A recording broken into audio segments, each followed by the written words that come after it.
इसी क्वेश्चन का second part देखिए। सेकंड पार्ट है फंक्शन एफ एक्स आपको गिवन है और वो अंडर द रूट है। फंक्शन क्या है? F of X equals to under the root 9 minus x square. अब इसका आपको डोमेन भी फाइंड आउट करना है और रेंज भी फाइंड आउट करना है। ये फंक्शंस कौन से हैं? Real functions. रियल फंक्शंस का मतलब क्या हुआ कि ये रियल नंबर के सेट से रियल नंबर के सेट पे ही डिफाइंड है, यानी डोमेन रियल नंबर का सेट होगा और कोडोमेन भी रियल नंबर का सेट होगा। बट इस कंडीशन के अकॉर्डिंग कुछ लिमिटेशंस आ जाएंगी। ये जो कंडीशन गिवन है कि फंक्शन आपका अंडर द रूट है, सो इसके कारण कुछ लिमिटेशंस आ जाएंगी। देखिए क्या लिमिटेशंस आ जाएंगी। सबसे पहली तो ये कि 9 माइनस एक्स स्क्वायर जो है वो ग्रेटर देन या इक्वल टू 0 होना चाहिए। नेगेटिव नहीं आनी चाहिए ये वैल्यू, क्योंकि अंडर द रूट जब नेगेटिव वैल्यू आ जाती है, जैसे -1 हो गया, तो वो कॉम्प्लेक्स नंबर हो जाते हैं आपके, ठीक है। और कॉम्प्लेक्स नंबर पे आपका जो फंक्शन है वो डिफाइंड नहीं है, क्योंकि फंक्शन में कोडोमेन क्या है आपका? रियल नंबर का सेट। सो रेंज की वैल्यूज क्या होंगी? आपकी रियल वैल्यूज ही होंगी। और डोमेन क्या है? वो भी रियल नंबर का सेट है, तो रियल नंबर के सेट में से ही डोमेन की वैल्यू उठानी पड़ेगी। और रेंज की वैल्यूज भी किस में आनी चाहिए? रियल नंबर्स की फॉर्म में आनी चाहिए, तो कॉम्प्लेक्स नहीं होनी चाहिए। कॉम्प्लेक्स नहीं होनी चाहिए, उसके लिए क्या जरूरी है कि अंडर द रूट जो भी फंक्शन है आपका, अंडर द रूट जो भी फंक्शन है, जो कि इस केस में क्या है 9 माइनस एक्स स्क्वायर, ये क्या होना चाहिए? हमेशा ग्रेटर देन इक्वल टू 0 होना चाहिए। चलिए यहां तक समझ आ गया, तो अब शुरू करते हैं पहले डोमेन की कैलकुलेशन। जो डोमेन है वो कैलकुलेट करेंगे हम, क्या क्या वैल्यूज होंगी। सो डोमेन के लिए फाइंड आउट करेंगे। डोमेन के लिए x की वो वैल्यूज फाइंड आउट करनी है जिनके कारण 9 minus x square equal to या ग्रेटर देन 0 हो। सिर्फ x की वही वैल्यू डोमेन में आएंगी आपके जिनके कारण 9 माइनस एक्स स्क्वायर जो है वो इक्वल टू 0 या फिर ग्रेटर देन 0। Got it. चलिए अब एक चीज और आती है यहाँ। सपोज ये यूं होता 9 minus x square equal to 0, तो उस केस में 9 इक्वल टू एक्स स्क्वायर और x equal to plus minus root 9 और प्लस माइनस 3, ये आंसर आ जाता है आपका। बट यहां इक्वल टू का साइन नहीं है, देखिए यहां साइन कुछ और है। इस साइन को क्या बोलते हैं? इनइक्वालिटी। ये क्या है? इनइक्वालिटी का साइन है। इनइक्वालिटी को सोल्व कैसे करते हैं वो आपका चैप्टर 6 है, जो अभी नहीं शुरू हुआ होगा या आपने अभी नहीं पढ़ा होगा। बट इसको सोल्व तो हमें करना पड़ेगा। सो मैं आपको बताता हूं इसको कैसे सोल्व करेंगे।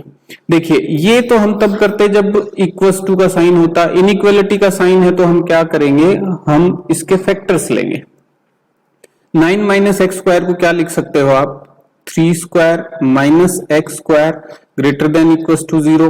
ये किस फॉर्म में हो गया? A square minus B square, जो कि क्या होता है आपका A plus B into A minus B. दो फैक्टर्स आ गए ना। तो यहां भी हम क्या करेंगे? 3 प्लस एक्स और 3 minus X greater than equal to 0। ये कंडीशन आ गई हमारे पास, ठीक है। अब एक चीज देखिए कि ये ग्रेटर देन 0 कब होगा? या तो ये दोनों पॉजिटिव हों। अगर ये दोनों पॉजिटिव होंगे तो पॉजिटिव मल्टीप्लाई पॉजिटिव, पॉजिटिव ही आंसर आएगा जो कि ग्रेटर देन 0 होगा। या फिर ये दोनों क्या हों? नेगेटिव हों। ये टर्म भी नेगेटिव और ये टर्म भी negative. So negative multiply negative, तो भी आपके पास आंसर क्या आएगा? Positive which is greater than 0। सो इन दो कंडीशंस के अकॉर्डिंग अब इसको सोल्व करना पड़ेगा हमें, ठीक है। सो पहली कंडीशन लेते हैं। पहली कंडीशन क्या है? When both are positive, when both factors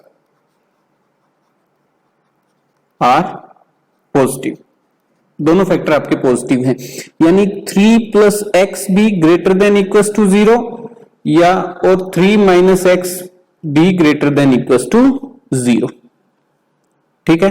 got it. चलिए इक्वल टू जीरो वाली कंडीशन अपनी चलेगी, तो उसमें कोई दिक्कत नहीं है, ठीक है। सो ग्रेटर देन या फिर इक्वल टू 0। चलिए यहां से क्या आंसर आएगा आपका, 3 is greater than equals to minus of X, और यहां से क्या आंसर आएगा, 3 is greater than equals to X. अब एक चीज और बताता हूं आपको कि इनइक्वालिटी में हमें तो चाहिए x की वैल्यू, तो इनइक्वालिटी में जब हम माइनस से मल्टीप्लाई करेंगे ना दोनों साइड, तो ये साइन जो है ये चेंज हो जाएगा, ये साइन जो है ये चेंज हो जाएगा।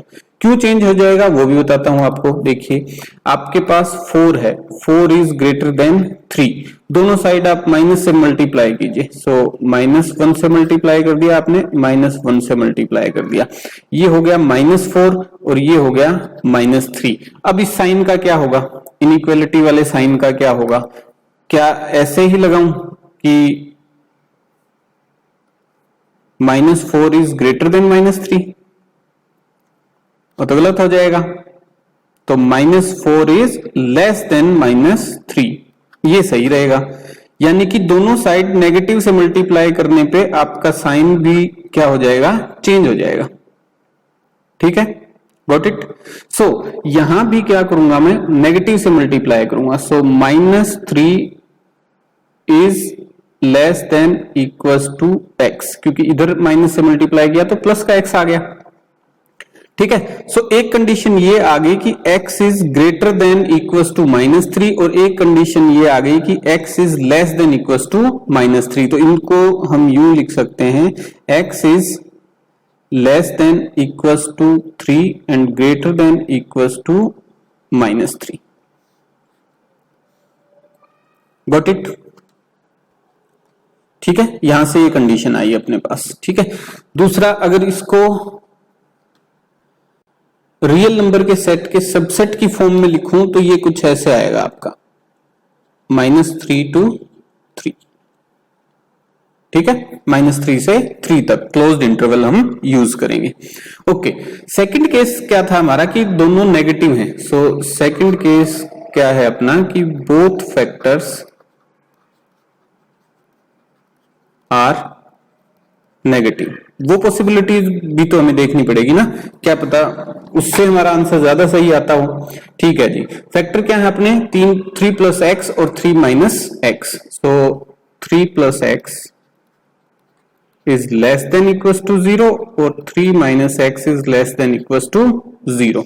यहां से 3 जो है वो less than equals to -x, और यहां से 3 is less than equals to x। ठीक है, गॉट इट। चलिए यहां से अगर मैं माइनस से मल्टीप्लाई करूंगा, मल्टीप्लाइंग बोथ साइड्स,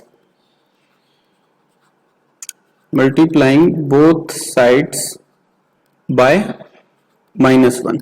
ठीक है, सो मल्टीप्लाई कीजिए, -3 हो जाएगा, उधर x हो जाएगा, और साइन जो हो जाएगा वो क्या हो जाएगा, चेंज हो जाएगा। सो x इज लेस देन -3, यहां से ये कंडीशन आई। और यहां क्या है, x is greater than equals to 3। अब इन दोनों कंडीशन को देखिए, एक में है x इज ग्रेटर देन 3, तो मान लीजिए कि x की वैल्यू 4 है।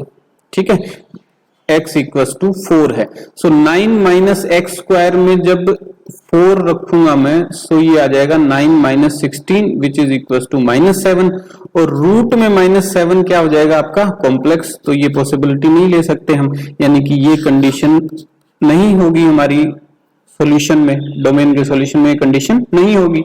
दूसरी तरफ यहां देखिए कि x जो है वो लेस देन -3 है, यानी कि x इक्वल्स टू -4 ले लूं, -4 इज लेस देन -3।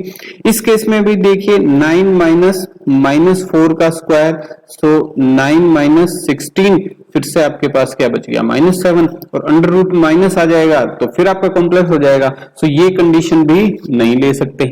ठीक है, सो ये डिस्कार्ड हुआ। जो फाइनल आंसर है अपना वो क्या है, ये।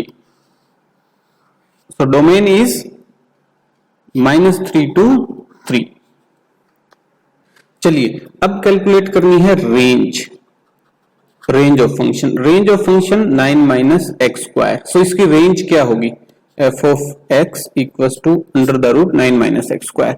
डोमेन अपना क्या है, अपनी वैल्यूज होनी चाहिए -3 से 3 के बीच, ना तो 3 से ज्यादा ना -3 से कम।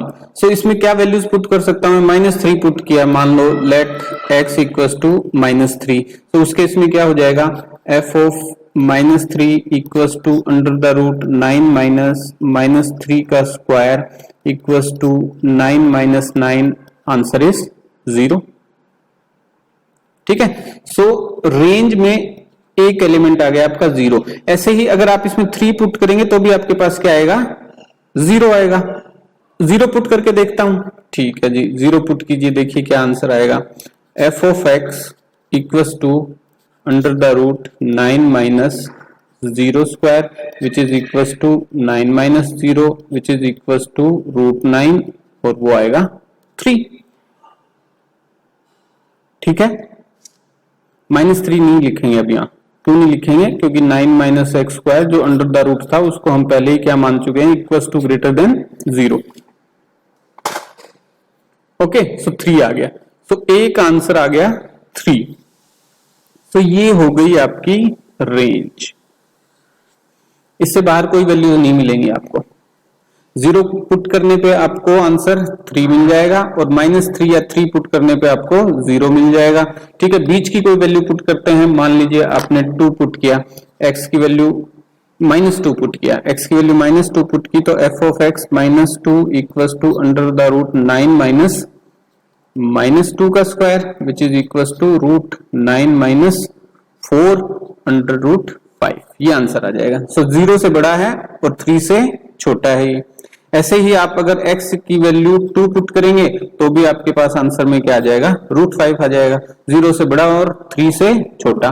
तो रेंज जो है वो आपकी ये हो जाएगी 0 to 3, दैट्स इट।